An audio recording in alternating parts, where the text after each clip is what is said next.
They lost 8 in a row to the Dodgers. 2 separate 4-game sweeps. They finally got a win against the Dodgers. How about that? So when you say Lou Brinson, what's the first thing that comes to your mind? Failed prospect with the Marlins. Really? That's was the it first the Marlins thing? or was it the Rays? Well, technically, he was the big haul in the Christian Yelich trade, right? And he was a South Florida kid, born and raised, and wanted to play for the Marlins growing up. He's 28 years old. Right. I always had high hopes for the guy because he's a big-time prospect. But when I think of Lou Brinson, as a Giants fan, there's only one other name that I think of after that. Fred Lewis? No. Who? Hunter Strickland, because Lou Brinson hit a fly ball that drove in a run that tied the game that Hunter Strickland lost his mind over because Lou Brinson was celebrating, and then Hunter Strickland went into the locker room after the clubhouse and broke his wrist. That's right. I forgot all about that. Guys, by the way, I went down the rabbit hole of Hunter Strickland. He's now with Cincinnati Red. Oh. He had a couple good years, and he's getting lit up in Cincy right now. Shocker. He had a couple good seasons. He's working with Tom Glavine and John Smoltz on a slider. Dude, he had found something there. He's regressed this season, but we'll move on from Hunter Strickland. So I think Harper zapped all of his powers. Dave Flemming, presented by the County of Santa Clara. Book a COVID-19 booster shot now at sccfreevax.org or call 201. What do you know? Flint goes down to Fayetteville, Arkansas to cover the Bearcats and Razorbacks. And that was a good game. Pig Suey, how about that? Razorbacks pull that one out against Cincy, and he comes back to the Bay Area. And what do you know, Flint? Giants are on a 4-game winning streak. What do you know? The whole thing changed. All I had to do was get out of town for a couple days. Go back to SEC country, will you, Flem? I mean, you're obviously bad luck for this baseball team, but hey, they set up an 8-game losing streak against the Dodgers. That may be more impressive to me than sweeping the Phillies over the weekend. Yeah, and hitting 5 home runs at Dodger Stadium. So I thought it was a great continuation. You know, you have a weekend like that, and you think, okay, maybe we can accomplish some things before the end of the year. We might not be able to get where we want to go, but we can make something positive out of this. And you worry you come and play a team like this that all that momentum and good feeling just gets squashed. So I think it was an important game last night just to kind of emphasize that, you know what, the season isn't over, even if they can't get to the playoffs. And who knows? I mean, it would take a remarkable series of events. It's probably not going to happen, but it's still possible. But even if they can't do that, that doesn't mean you can't have some important things happen. And, who knows? Maybe Lewis Brinson will be one of those important things. Maybe Scott Alexander. Maybe a couple of these younger guys continuing to get some opportunities. I don't know what it'll be, but the end of the year doesn't have to be a waste of time for everybody. You can still get some important stuff done. Yeah, I'm with you on that. And just seeing Logan Webb kind of fight through, it felt like he hasn't had his best stuff the last few outings, and yet he's still grinding out and putting this team in a position to win games. But that's not what I want to talk about. I was more listening to him and Kapler last week go back and forth about leadership and clubhouse chemistry and fire. And I guess my question is, you've been around the game for a long time. Can a pitcher who's only pitching once every 5 or 6 days, can that guy be the vocal leader of a team? He can be one of them for sure. Can he be the guy? He probably needs a little help in that regard. But every team, baseball, you need a couple or 3 vocal leaders. You need more than just one. And a pitcher can definitely be that. I mean, I think Mike Krukow was that in his Giants career for sure. I think Max Scherzer has been that almost wherever he's gone. Max probably more with just pure intensity than with vocal leadership. But I think Logan's getting there. And, on a team that's kind of in transition with their personnel, I think Logan's he's the clear and obvious homegrown choice. The guy who came up in the system, grew up around here. It's a fair question. It's a good question, but he can definitely be one of those guys. Well, he's definitely going to be a factor in the future for the Giants, no doubt about that. And Camilo Duvall picks up his 20th save. And despite the lost season, with the Giants being 3 games under 500, he picks up save number 20, the ERA 2.68. A solid season for Camilo Duvall in his first go-round as a closer of the Giants. Yeah, I had a long conversation with him yesterday with some help from Erwin Higueros. My Spanish is not great, and Camilo's English he's still working on it. But we chatted together, and it's interesting to talk to him. He's still, he's a guy who he still has some growing up to do. He's not the person that he's going to be sooner rather than later. He just isn't fully confident, and I think that's just he's a shy kid still in a lot of ways. But he also recognizes the progress that he's made this year, and he knows this new pitch has a chance to change the trajectory of his career. And we saw it last night. And I think the thing Gabe pointed out the other day about Camilo is mixing and matching for him. Now he's got 3 weapons, and he can be less predictable. Yeah. And if you've got 3 really good pitches like he does, you saw some swings against the slider. He got the swing against the slider to get the final out last night. Just a weak swing where if you think 101's coming and here's 89, that's almost impossible. So Camilo's taken a lot of good steps forward this year, still has a long way to go. And I think he's going to get there. Well, seeing the New York Mets closer have that unbelievable intro, the Timmy Trumpet intro, I want one for Camilo. Have the Giants? Have you? Does Camilo talk about? Because I know he switched up his song coming in, his entrance song, a couple of times in the last few weeks. He had it coming in hot last year, which was pretty. I like that song. I don't know why he switched it up. I love the Timmy Trumpet thing, and I think it's awesome that a closer has that because it just builds it up. House of Pain was that for Brian Wilson, Smoke on the Water for Rob Nen. Has there been any talks about trying to develop something for Camilo?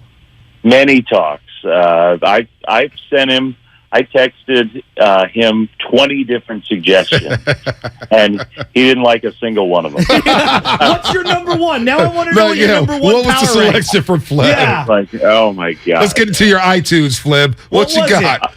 I'll have to get. This was probably 2 weeks ago. I'll have to go back at my list and see what my number one suggestions were. But everybody's thinking about it, working on it. Okay. I think it's an off-season project for the Giants, like creative people, because I think you could do something, not just a song, but maybe use the lights, in the ballpark, and the video board. I think that's I think Camilo would probably be more interested in that than the music. He's just not a big, loud music fan, so I sent him all this loud music, and he's like, "Oh, that sounds terrible." But I'm like, Camilo, that's not the point. You got to get people. The point is to get your home ballpark really into the game, pump up the energy, the adrenaline. He's not that into that, so we're still working on it. I think if you guys come up with a list and have suggestions, that's a good project for all Giants fans to just try to come up with the perfect fit. The one that he liked the most of the ones that I sent was, I don't know, I can't remember if it was like a Bad Bunny song or something, but it was Bad Bunny. That's just right in my wheelhouse. But it was, it had Spanish lyrics, and I think Camilo's kind of looking for that. Yeah. So that's where we need some good suggestions. We may have to go some Pitbull. We have to go down to Pitbull Rolodex. Oh, City Guy. We need to get Santana. And I like the lights thing because I'm thinking like the Undertaker type of an entrance, but it may not work for day games, but something like that. I'm in on the lights thing. You see all the SEC schools. Bama does it. Georgia does it. When they score touchdowns, it's like a blackout. They go the lights on and off. Yeah, no, that's really cool. David Flemming on the Morning Roast right now, coming from Fayetteville, calling the Arkansas game against Cincinnati. Some bad news over the weekend. Brendan Belt, or last week. Brendan Belton. You got a lot of Giants fans thinking, is that the end of Brendan Belton, the Giants uniform?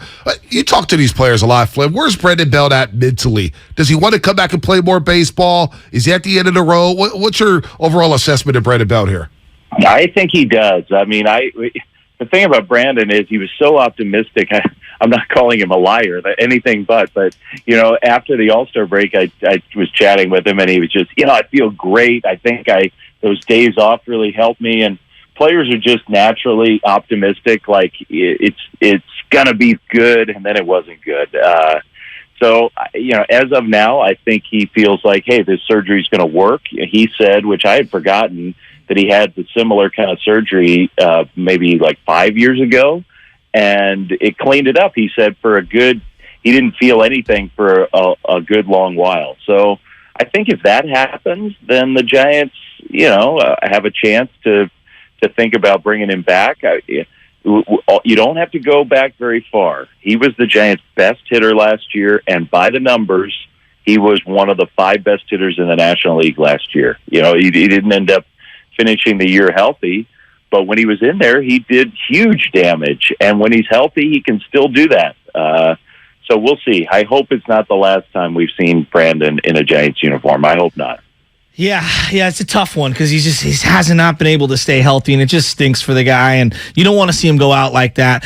2 guys that I do want to see come back, and I don't know if they will. I mean, you've kind of been a little skeptical on Carlos Rodon returning, but also Wilmer Flores is another guy. He's had a monster year this year, and I think that he deserves to be rewarded and come back, and I'd like to see him come back. The most exciting game in the last couple of months, Sunday, Wilmer hits the walk-off, and Rodon's screaming and yelling as he's coming off the mound, and I'm saying to myself, gosh, both these guys might not be with this team. Where are you at today? You think that they're more likely to bring them back, or you still feel a little skeptical?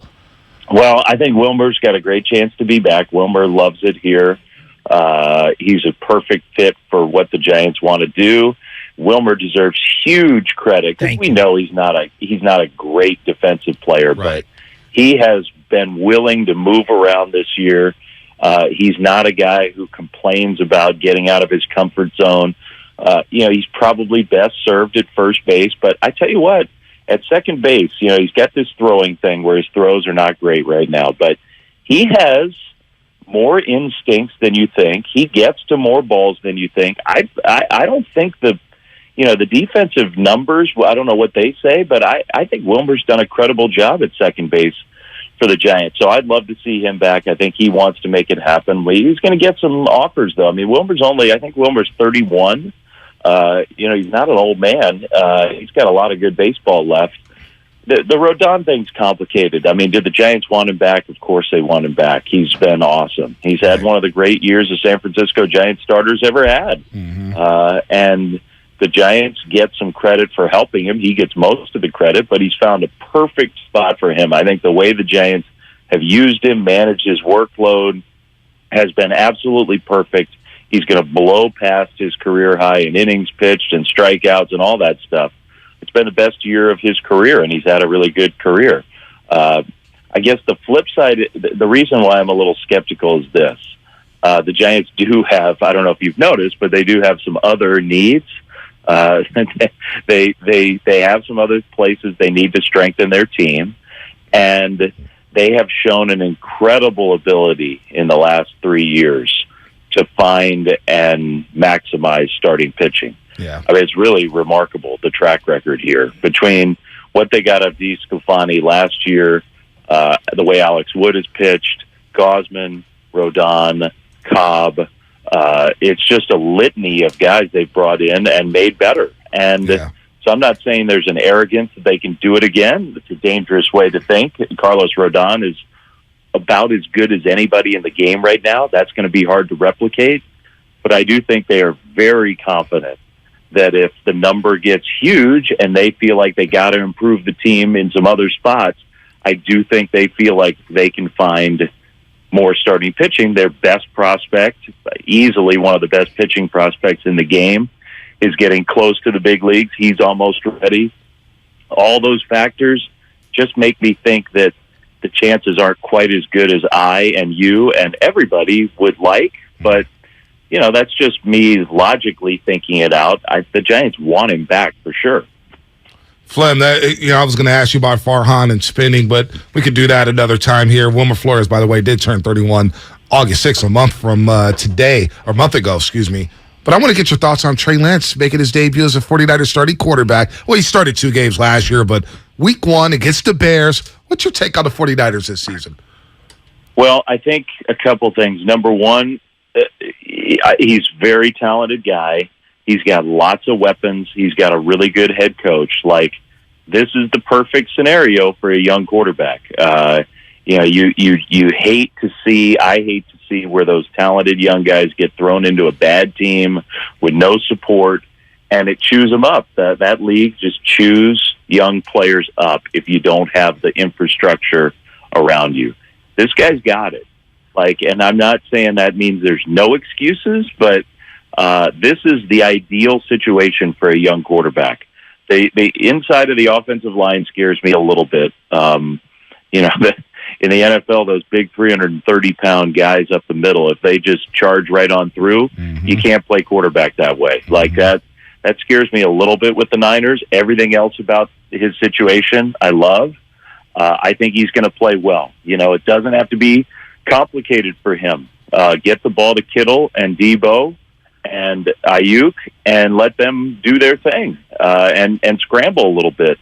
I think he's going to have a good year, and I think the Niners are going to have a good year. But the but in there is this is there isn't going to be a whole ton of grace period because this is a good team, and they need him to be good because everybody else around him is good. Only Flem could call a baseball game.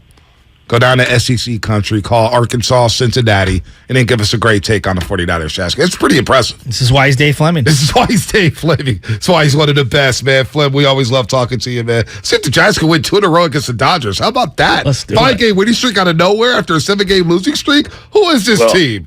My advice to the Giants tonight will be to hit 5 more home runs because it's a bullpen game for the Giants today. Right. So it's going to be a challenge, I think, to keep the Dodgers from putting some runs on the board. But hey, you know what? It's another lefty on the mound, and right now the Giants line up against left-handed pitching. I like that Giants lineup. So I think they got a pretty good chance to score some runs. There it is. Dave Flemming. We'll talk next week, buddy. Great. Look forward to it. Thanks, guys. Absolutely. Dave Flemming, brought to you by the County of Santa Clara. Book a COVID-19 booster shot now at SECFreeVax.org or call 211. Let's open up the line.